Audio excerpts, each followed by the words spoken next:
এদিকে ম্যাডাম বলছে যে আজকে ম্যাডামের ছেলের সাথে আমার মেয়ের বিয়ের ফাইনাল কথা বলবে। মেয়েটার তো খবরই নেই আজকে আসুক। মম, একটু লেট হয়ে গেল, আমি চলে এসেছি, চলো যাই। এতক্ষণে তোমার আসার সময় হলো? চলো তো।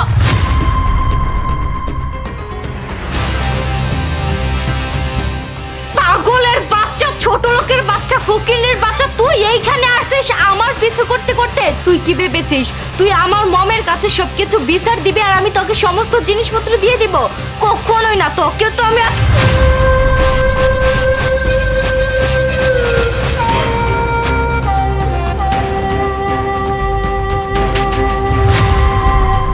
অসভ্য বিয়াদব মেয়ে, তুই কি জানিস উনি কে?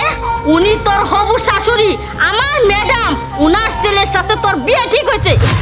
কিন্তু মা, আমি তো একটা ভুল কাজ করে ফেলেছি। ভুল? কি এমন ভুল করেছিস তুই? আমি বলছি,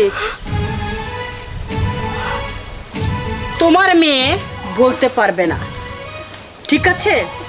আপনার মেয়ে একটা চোর, একটা বদমাশ, একটা শয়তান, একটা লোভী। কি বলছেন ম্যাম এসব? আপনি আমাকে যখন বলেছিলেন যে ম্যাডাম আমার একটা মেয়ে আছে, পর্দাশীল মেয়ে, খুবই ভালো, লেখাপড়ায় ভালো, সংসারে মনোযোগ, তখন আমি চিন্তা ভাবনা করলাম যে আমার একটা ছেলের জন্য আমি একটা পর্দাশীল মেয়ে খুঁজছি। তখন আমি একটু যাচাই বাছাই করে নিলাম যে কোটি কোটি টাকা খরচা করে আমেরিকায়, লন্ডনে আমার পোলারে লেখাপড়া করাইছি, সেই ছেলের বউ কীরকম যাচাই বাছাই করে ছোট্ট একটা পরীক্ষা নিয়েছিলাম আপনার মেয়ের।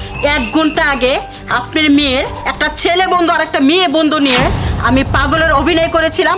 আমাকে ইচ্ছা মতন মায়ের দূর করে আমার 2 লক্ষ টাকা 7টা চেন চুরি করে আমাকে মারধর করে ওইখান থেকে বাঁচছে। আর এই চোর মেয়েকে আমার পুত্রবধূ করবো? What is this? করো না নুরুজা। আমি জানি তুমি একটা ভালো মানুষ, আমার কোম্পানিতে তুমি 15 বছর ধরে চাকরি করো। আমি ভাবছিলাম তোমার মেয়েটা ভালো হবে, কিন্তু তোমার মেয়ে একটা জঘন্য, একটা নম্বর, একটা খারাপ, তার অনেক বন্ধু বান্ধব থাকে, বাইরে আজে বাজে কাজ করে বেড়ায়, সেই মেয়ে আমার পুত্রবধূ হতে পারে না।